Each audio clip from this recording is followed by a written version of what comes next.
৮তম এনটিআরসির অনলাইনে application process complete guideline এই ভিডিওয়ে আজ আপনাদের দেখাবো। এই যে লিঙ্কটি দেখতে পাচ্ছেন, এই লিঙ্কে আপনি প্রবেশ করবেন। লিঙ্কটি ডিসক্রিপশনে দেওয়া থাকবে। দেখেন, লিঙ্কে যখন প্রবেশ করবেন তখন ঠিক এরকম একটি ওয়েবসাইট ইন্টারফেস আপনার সামনে আসবে। এইখানে এইটার উপরে একটি ক্লিক করবেন।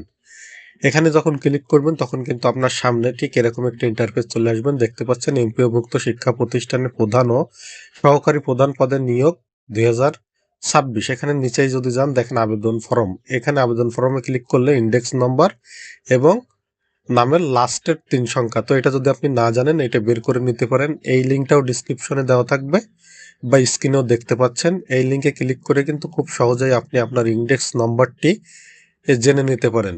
তো দেখেন, ইন্ডেক্স নম্বরের জন্য এই যে পোর্টাল, এই যে অপশনটি, এখানে একটি ক্লিক করবেন। এখানে ক্লিক করার পরে এই যে দেখেন এখানে একটি অপশন আছে, এখানে ক্লিক করবেন। এখানে ক্লিক করে শিক্ষা প্রতিষ্ঠান সিলেক্ট করে আপনার শিক্ষা প্রতিষ্ঠানের যে ইন নম্বরটি আছে সেই ইন নম্বরটি দিয়ে যদি আপনি ইন্টারফেস করেন তাহলে দেখতে পারবেন আপনার প্রতিষ্ঠানের নাম চলে আসবে, প্রতিষ্ঠানের প্রধান এবং প্রতিষ্ঠানে যতজন কর্মরত আছে সবার তথ্য কিন্তু এখানে দেখতে পারবেন। এবং যদি একটু ডাইন পাশে লক্ষ্য করেন তো এখানে ইন্ডেক্স নম্বর দেওয়া আছে কিন্তু। তো এখান থেকে যার যেটা দেখতে পাচ্ছেন, আমার যে ক্যান্ডিডেটের আবেদন করছে তার ইন্ডেক্স নম্বরটি হচ্ছে এটা, কপি করে নিলাম। কপি করে ইন্ডেক্স নম্বরের জায়গায় পেস্ট করে দিলাম। এখন লাস্টের 3 সংখ্যা এটাও এখানে আমি পাবো। দেখতে পাচ্ছেন এখানে কিন্তু নাম আছে, তো লাস্টের 3 সংখ্যা এখান থেকে কপি করব। কপি করে এখানে এসে এই যে পরের ঘরে এখানে দিয়ে দেব। দেওয়ার পরে এই যে ভেরিফিকেশনে যদি ক্লিক করি, ভেরিফাইয়ের উপরে যদি ক্লিক করি, দেখতে পাচ্ছেন আমাদের সামনে কিন্তু এরকম একটি ইন্টারফেস চলে আসলো। এখানে কিন্তু অনেকগুলো অপশন আছে, যার যেটার আবেদন করতে চান সে সেটা সিলেক্ট করবেন। তো আমার এই ক্যান্ডিডেট অ্যাসিস্ট্যান্ট হেড টিচারের পদে অ্যাপ্লাই করবে। তো দেখেন অ্যাপ্লাই ফর দিস পোস্ট লেখা আছে। তো এখানে যদি একটি ক্লিক করি তাহলে কিন্তু আমাদের সামনে একটি ফর্ম চলে আসবে। যার যেটা প্রয়োজন সে কিন্তু সেটা সিলেক্ট করবেন। তো দেখতে পাচ্ছেন অটোমেটিক এখানে নামটি চলে আসবে, ইন্ডেক্স থেকে নামটি নিয়ে নেবে। তো আমাদের কাজ হচ্ছে father's name, mother's name, gender, জন্ম তারিখ, ন্যাশনালিটি, ম্যারিড না আনম্যারিড সেটা সিলেক্ট করার। তার পরবর্তীতে কিন্তু এই যে এখানে আইডেন্টিফিকেশন নম্বর, আপনার রিলেশন, ধর্ম, যেটা সেটা সিলেক্ট করবেন। এই তথ্যগুলো কিন্তু আমাদের এখানে ফিল আপ করা লাগবে। তো এখানে কিন্তু আমি আমার ফাদার্স নেমটি, অর্থাৎ আমার ক্যান্ডিডেটের যে ফাদার্স নেম সেটা লিখলাম। তার পরবর্তীতে এখানে মাদার্স নেম লেখা লাগবে। তো এইগুলো যখন আপনি লিখবেন অবশ্যই আপনার সার্টিফিকেট অনুযায়ী আপনি এই নামগুলো দিবেন যাতে ভুল না যায়। বারবার খেয়াল করে এই জিনিসগুলো কিন্তু ফিল আপ করবেন। তো দেখতে পাচ্ছেন এখানে কিন্তু এক এক করে আমি আমার এই যে তথ্যগুলো এগুলো কিন্তু ফিল আপ করছি। আপনারাও সেম নিয়মটি ফলো করে কিন্তু এই কাজটি করতে পারেন। ভয় পাওয়ার কোনো কিছু নাই। যদি কোথাও কোনো বুঝতে সমস্যা হয় তাহলে কিন্তু স্ক্রিনে দেওয়া আমার যে হোয়াটসঅ্যাপ নাম্বার দেখতে পাচ্ছেন, আমার সাথে যোগাযোগ করতে পারেন। আমি চেষ্টা করব আপনার সমস্যা সলভ করার জন্য। তো দেখতে পাচ্ছেন এখানে আইডেন্টিফিকেশনের জায়গায় আমি এনআইডি সিলেক্ট করে এখানে এনআইডি নম্বরটি কিন্তু দেব, অর্থাৎ আমাদের ন্যাশনাল আইডি কার্ডের যে নম্বরটি আছে সেই নম্বরটি এখানে দেব। বাস, প্রথম ধাপে কিন্তু আমাদের এই কাজটুক করার পরে আমরা নেক্সট বাটনে ক্লিক করব। তাহলে পরবর্তী ধাপে আমরা যাব। আমাদের কিন্তু স্টেপ 7 পূরণ করা লাগবে। তো আমরা ফার্স্ট স্টেপে আছি। দেখতে পাচ্ছেন দ্বিতীয় ধাপে কিন্তু আমরা এখন চলে আসলাম। দ্বিতীয় ধাপে এখানে আপনার মোবাইল নম্বরটি দিবেন, যে ফোন নম্বরটি চালু আছে বা সবসময় আপনি ব্যবহার করেন সেই ফোন নম্বরটি এখানে ব্যবহার করা লাগবে।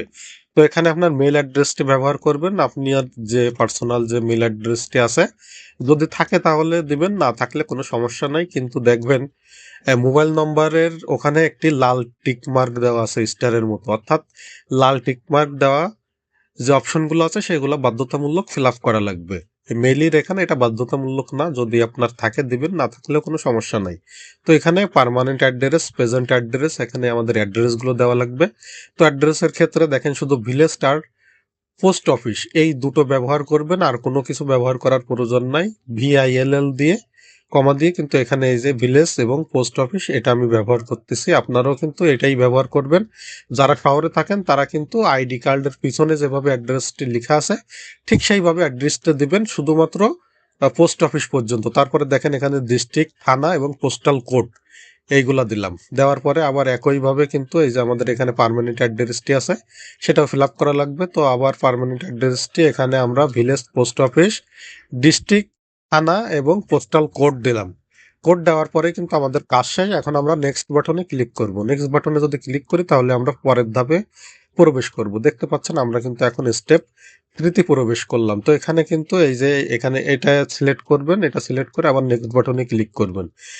এখন এখানে কিন্তু আমাদের ফোর স্টেপে আমরা প্রবেশ করলাম। এখানে আমাদের এডুকেশনের তথ্যগুলো দেওয়া লাগবে, অর্থাৎ শিক্ষাগত যোগ্যতার তথ্যগুলো দেওয়া লাগবে। এখানে আপনারা এক এক করে দেখেন, এসএসসি সিলেক্ট করলাম, এখান থেকে বোর্ড সিলেক্ট করলাম, এখান থেকে রেজাল্ট ডিভিশন সিলেক্ট করলাম, কি ডিভিশন আমি পাইছি, ফার্স্ট ডিভিশন সিলেক্ট করলাম। অর্থাৎ এসএসসিতে টোটাল মার্ক কত ছিল, টোটাল মার্কের ভিতরে প্রাপ্ত নম্বর কত, অর্থাৎ যদি আপনার 1000 টোটাল মার্ক থাকে, 1000-এর ভিতরে আপনি কত পেয়েছিলেন সেটা এখানে উল্লেখ করবেন, কত সালে পাশ করেছেন এবং আপনার গ্রুপ কি ছিল। এটা দেওয়ার পরে আবার আপনি নেক্সট বাটনে ক্লিক করবেন, তাহলে পরের বাটনে চলে যাবেন, আবার অ্যাডে ক্লিক করে এরকম ভাবে একইভাবে আপনি আপনার যতগুলো শিক্ষাগত যোগ্যতা আছে সবগুলো কিন্তু ফিল আপ করা লাগবে। তো দেখতে পাচ্ছেন একইভাবে আমি আমার এইচএসসি তথ্যগুলো ফিল আপ করতেছি। এইচএসসি আমার বোর্ডটি সিলেক্ট করলাম, আমার রেজাল্ট টাইপ সিলেক্ট করলাম, ডিভিশন, এখানে সেকেন্ড ডিভিশন, টোটাল মার্ক 1200-1200-র ভিতরে কত পাইছি সেটা, পাসিং ইয়ার এবং গ্রুপ সিলেক্ট করে আবার সেভে ক্লিক করলাম। সেভে ক্লিক করলে কিন্তু এটা সেভ হয়ে যাচ্ছে। আবার অ্যাড এডুকেশনে ক্লিক করে কিন্তু এরকম ভাবে যতগুলো থাকবে আপনার সবগুলা কিন্তু এখানে খুব নির্ভুলভাবে কিন্তু আপনি এগুলো দেখে শুনে বুঝে তারপরে দেবেন। এখানে কিন্তু যেটা অনেকেই বুঝতে পারছেন না সেটা হচ্ছে এই যে ক্লাস ডিভিশন যার যেটা সে সেটা দিবেন।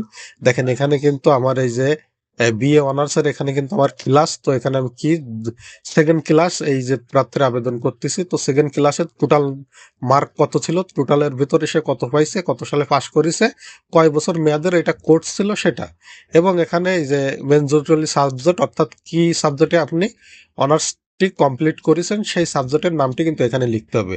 লেখা যদি সব ঠিক থাকে একবার মিলে দেখবেন, তারপরে আবার সেভে যদি ক্লিক করেন তাহলে কিন্তু এটা সেভ হয়ে যাবে। তারপরে যদি কোনো এডুকেশনের কোনো তথ্য থেকে থাকে সেইগুলা ফিল আপ করবেন, অর্থাৎ এখানে যতগুলো আপনার সার্টিফিকেট আছে এক এক করে সবগুলা কিন্তু আপনি ফিল আপ করবেন। তো দেখতে পাচ্ছেন এখানে আমার বিএ অনার্স কমপ্লিট হয়েছে। এখন এখানে বিএড, বিইডি, এখানে এই যে এই সার্টিফিকেটটি আমার আছে, এখানেও আমি অ্যাড করতেছি। তো এরকম ভাবে যতগুলো সার্টিফিকেট আছে সবগুলাই আপনি অ্যাড করবেন। সবগুলা অ্যাড করা কমপ্লিট হয়ে যাওয়ার পরের পদক্ষেপ আপনাদের দেখাবো। তো স্ক্রিনে অবশ্যই আমার নম্বরটি দেখতে পাচ্ছেন, যদি কোথাও কোনো সমস্যার সম্মুখীন হন তাহলে আমার সাথে অবশ্যই যোগাযোগ করবেন। আমি অবশ্যই চেষ্টা করব আমি যতদূর বুঝি বা জানি আপনাকে হেল্প করার। তো দেখতে পাচ্ছেন এখান থেকে কিন্তু বিএড এর যে আমার ছিল, এখানে এখানে আমার ইউনিভার্সিটির তথ্যগুলো আমি পাচ্ছি না। তো এখান থেকে কিন্তু আমি যেহেতু পাচ্ছি না, তো এখান থেকে আমি আদার সিলেক্ট করব। আদার সিলেক্ট করে এখানে আমার রেজাল্ট এবং পাসিং ইয়ার এটা দিয়ে কিন্তু আমি এটা কমপ্লিট করব। এখানে দেখতে পাচ্ছেন যদি কোনোটা না পান, অর্থাৎ না পারলে এখানে আদার সিলেক্ট করে আপনি এই আবেদনটি কিন্তু করতে পারেন। তো দেখতে পাচ্ছেন এখানে কিন্তু আমি পাচ্ছি না, আমি দেখতে পাচ্ছি এখানে নাই। তো এখান থেকে আমি আদার্সটি সিলেক্ট করব, সিলেক্ট করে তার পরবর্তীতে এখানে রেজাল্ট টাইপের জায়গায় আমার রেজাল্টটি কি ছিল দেখেন, ইউনিভার্সিটি কিন্তু আমি পাইনি, যে কারণে এখানে আদার্স ব্যবহার করা হলো। তার পরবর্তীতে রেজাল্ট এবং পাসিং ইয়ার এইগুলা দেব। একদম সম্পূর্ণ সহজ পদ্ধতিতে আপনি চাইলে নিজেই আবেদন করতে পারেন, কারোর কাছে যাওয়ার প্রয়োজন নাই বা কারোর কে ধন্না ধরার প্রয়োজন নাই। খুব সহজ একটি পোর্টাল, খুব সহজ ভাবে ওয়েবসাইটটি এর ডিজাইন করা হয়েছে। আপনি নিজেই চেষ্টা করলেই আপনি কিন্তু খুব সহজেই আবেদনটি করে নিতে পারেন। আর কোনো সমস্যা হলে তো আমি আছি, আমাকে আপনি আমার হোয়াটসঅ্যাপে এসএমএস করতে পারেন, আমি যথেষ্ট পরিমাণ চেষ্টা করব আপনার সমস্যা সলভ করার জন্য। তো দেখতে পাচ্ছেন এখানে কিন্তু ইউনিভার্সিটি না পাওয়ায় আমি আদার্স দিয়ে এখানে ডিভিশনটি সিলেক্ট করতেছি। এখানে আমার সিজিপিএ ছিল, তো এই যে রেজাল্টের সিজিপিএ টোটাল পয়েন্ট কত ছিল, 4 পয়েন্টের ভিতরে কত পাইছি সেটা এখানে দিলাম, এবং এখান থেকে পাসিং ইয়ারটি দিয়ে দেবো। দিয়ে কিন্তু এই যে সেভ বাটনে ক্লিক করব। সেভ বাটনে ক্লিক করলে কিন্তু আমার বিএড এর যে সার্টিফিকেট সেটা কিন্তু এখানে অ্যাড হয়ে গেছে। তো এখানে মাস্টার্সের একটি সার্টিফিকেট আছে, মাস্টার্সের সার্টিফিকেটও আমি এখানে অ্যাড করব। তো এখান থেকে এক্সাম নেমের জায়গায় দেখেন এমএ, তারপর এখান থেকে ন্যাশনাল ইউনিভার্সিটি সিলেক্ট করলাম। রেজাল্ট টাইপের জায়গায় এখান থেকে ক্লাস সিলেক্ট করলাম, এটা আমার class, second class, total mark ছিল 500, 500-র ভিতরে 244, পাসিং ইয়ার 2006, এখানে কি সাবজেক্টে মাস্টার্স কমপ্লিট করা হয়েছে সেটা দিয়ে আবার সেভ বাটনে ক্লিক করলাম। তো আমার শিক্ষাগত যোগ্যতার যতগুলো ছিল ততগুলো কিন্তু আমি এখানে ফিল আপ করলাম। এখানে আপনিও একবার খুব সুন্দরভাবে এখন দেখতে পাচ্ছেন আমরা যেগুলো ফিল আপ করেছি সব তথ্যগুলো এখানে শো করতেছে। তো এখন এইগুলো একটু ভালোভাবে মিলাই দেখবেন যে কোথাও কোনো সমস্যা আছে কিনা, থাকলে কিন্তু সেটা এডিট করে নিতে পারেন। তো দেখতে পাচ্ছেন এখানে কিন্তু আমার 1000 না 1100 নম্বর হবে। তো আমি কিন্তু এখান থেকে এডিট করে আপডেটে ক্লিক করলেই কিন্তু আমার ওটা এডিট ঠিকঠাক আপডেট হয়ে গেছে। তো এইভাবে যদি কোথাও কোনো ভুল পান তাহলে কিন্তু এডিট করে নেওয়ার সুযোগ আছে। তো সুন্দরভাবে মিলায় দেখবেন যে আসলে সব তথ্যগুলো ঠিকঠাকভাবে আছে কিনা। প্রত্যেকটা সময় নিয়ে নির্ভুলভাবে এইটা সাবমিট করার চেষ্টা করবেন, কারণ একবার সাবমিট হয়ে গেলে পুনরায় কিন্তু আর সাবমিট করার কোনো অপশন নাই। তো একবারের জায়গায় ২-৩ বার আপনি প্রত্যেকটা তথ্যগুলো মিলিয়ে যাচাই করে তারপরে কিন্তু ফাইনালি সাবমিট করবেন। তো দেখতে পাচ্ছেন এখানে কিন্তু আমরা সব তথ্যগুলো যাচাই বাছাই করতেছি যে আসলে সব ঠিকঠাক আছে কিনা। যদি সব ঠিকঠাক থাকে তাহলে আমরা কিন্তু পরের ধাপে যাব। তো দেখতে পাচ্ছেন এখানে দেখতে পাচ্ছি যে আমার সব তথ্যগুলো মোটামুটি ঠিক আছে, কোথাও কোনো সমস্যা নাই। এক জায়গায় একটি সমস্যা ছিল, সেটা কিন্তু এডিট করা হয়েছে, এডিট করে আপলোড করা হয়েছে, অর্থাৎ আপডেট করা হয়েছে। তো দেখতে পাচ্ছি এখন আমরা পরের ধাপে যাওয়ার জন্য নিচে যে নেক্সট বাটনটি দেখতে পাচ্ছেন, আমরা কিন্তু আবার এই নেক্সট বাটনে ক্লিক করব। এই নেক্সট বাটনে ক্লিক করলে দেখেন এখানে এই প্রার্থীর ক্ষেত্রে কিন্তু এইটাই প্রযোজ্য, অর্থাৎ 10 বছরের এমপিওভুক্ত পদে সর্বমোট 10 বছরের শিক্ষকতা অভিজ্ঞতা থাকা লাগবে। তো এর জন্য এটাই ঠিক আছে। তো এখানে একটা টিক মার্ক দিয়ে আমরা কিন্তু আবার পরবর্তী ধাপে যাওয়ার জন্য নেক্সট বাটনে ক্লিক করব। যার যেটা এখানে কিন্তু বিভিন্ন পদের জন্য বিভিন্ন রকম অপশন আসতে পারে, ভালোভাবে পড়ে দেখবেন আপনার জন্য কোনটা যায়। দেখেন উপরে লেখা আছে নিম্নলিখিত অভিজ্ঞতা যোগ্যতা যে কোনো একটি নির্বাচন করুন।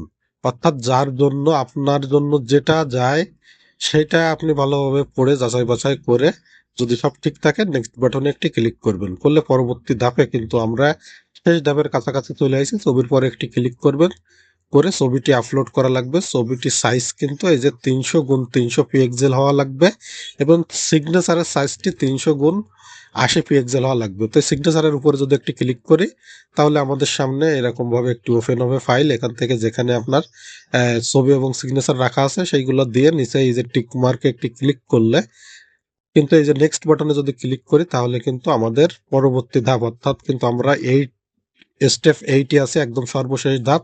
এখানে সকল তথ্য আপনি দেখতে পারবেন। অর্থাৎ আমরা এতক্ষণ ধরে যে ফর্মগুলো ফিল আপ করলাম পর্যায়ক্রমে প্রত্যেকটা ধাপের ফাইনাল রেজাল্ট কিন্তু এখানে আছে। তো এখান থেকে আপনি সুযোগ পাচ্ছেন আরেকবার পুনরায় সবকিছু যাচাই বাছাই করে নেওয়ার। এখান থেকে দেখবেন যে কোথাও যদি কোনো ভুল ধরা পড়ে আপনার, সেটা কিন্তু আপনি সংশোধন করে নেওয়ার সুযোগ পাবেন। কিন্তু এরপরে যদি আমরা সাবমিট করি তাহলে কিন্তু আর কোনো সুযোগ থাকবে না। তো এখান থেকে খুব সুন্দর করে সময় নিয়ে দেখবেন যে কোথাও কোনো ভুল ভ্রান্তি ধরা পড়ছে কিনা বা কোথাও কোনো ভুল গেছে কিনা। এইগুলো দেখার পরে বা যাচাই বাছাই করার পরে যদি সব ঠিক থাকে তাহলে কিন্তু আপনি নিচের দিকে যদি যান দেখতে পারবেন সাবমিট নামক একটি বাটন।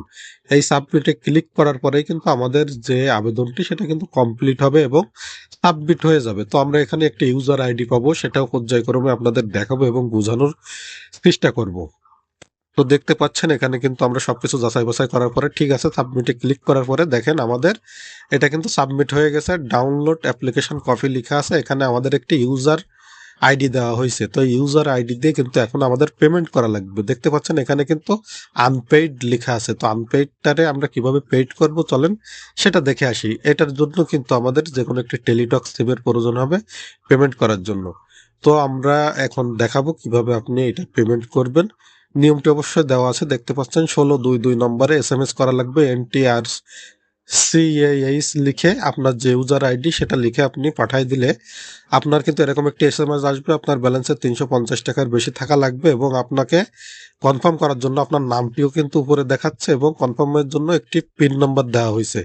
তো দেখেন পরবর্তী এসএমএস আবার পাঠানো লাগবে এনটিআরসি ইয়েস লিখে ওই পিন নম্বরটি দেওয়া লাগবে 1622 নম্বরে দিয়ে যদি আপনি পাঠিয়ে দেন দেখেন এখানে কংগ্রাচুলেশন আপনার নাম দিয়ে কিন্তু আপনার একটি ইউজার আইডি এবং একটি পাসওয়ার্ড দেওয়া হয়েছে, প্রেরণ করা হয়েছে। তো এটাই কিন্তু আমাদের পেমেন্ট কমপ্লিট হয়ে গেল। এখন আমরা যদি একটু ব্যাকে যাই দেখতে পাচ্ছেন এখন এখানে আনপেইড লেখা আছে। যেহেতু আমরা পেমেন্টটি কমপ্লিট